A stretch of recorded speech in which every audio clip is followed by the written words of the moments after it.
We'll kick off this hour taking a look at the latest coming out of Kenya. That's where vote counting has started in what is expected to be a highly contested presidential election. Opposition leader Raila Odinga and Deputy President William Ruto both casting their ballots today in what's been considered a rather peaceful day of voting.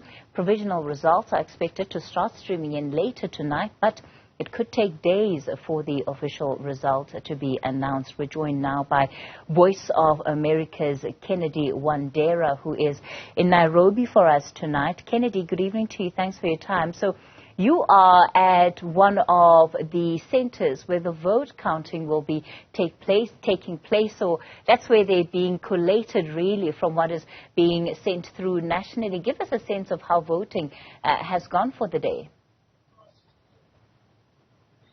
Thank you so much, Kathy. Largely, the voting process in Kenya has been peaceful, though the voter turnout has not been what people predicted.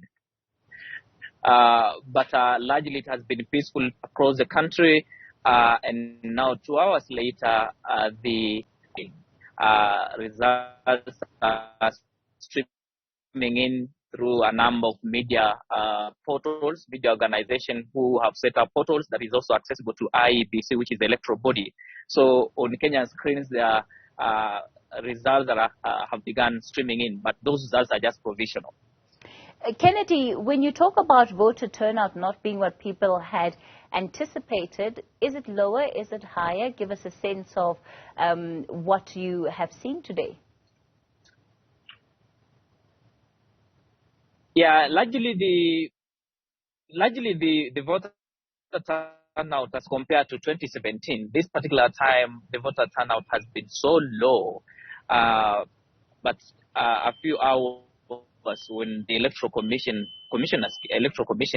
came to the media center to brief the media on what had transpired, they indicated that by 4 p.m. the Kenyan time that about 12 million Kenyans had already voted.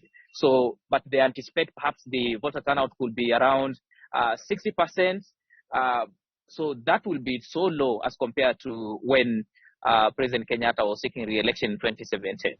It's been the difficulty of this election, right? We've seen what has been considered very muted campaigns from the front runners and a concern that there doesn't seem to be a voice that really brings something different to the Kenyan people, because even if we look at who the candidates are, it's really much of the same. There seems to be a case of musical chairs when it comes to leadership options in Kenya.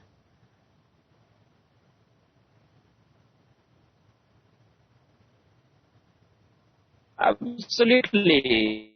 This is a tight race on the United Democratic Alliance Party and the veteran politician Raila Odinga, who is vying on the Azimio la Umoja, One Kenya alliance. This is a tight race, as many analysts in Kenya have really predicted. But again, we're just going to know whether it is close as they had predicted. But I can bring to you the latest opinion polls a few days ago indicated that Odinga had maintained a lead of about 9 points against Deputy President William Ruto, who is vying on the United Democratic Alliance. So perhaps it may reflect so, or it may change. So we have to wait and look at the final tally, and then also look at the numbers that the Independent Electoral Boundaries Commission is giving in terms of the voter turnout final tally. All right. Kennedy, still a long night ahead for you, and undoubtedly a long week ahead as vote counting then gets underway in earnest. Kennedy Wandera is with Voice of America. Of course, the results coming out of that Kenyan election will continue to be closely watched.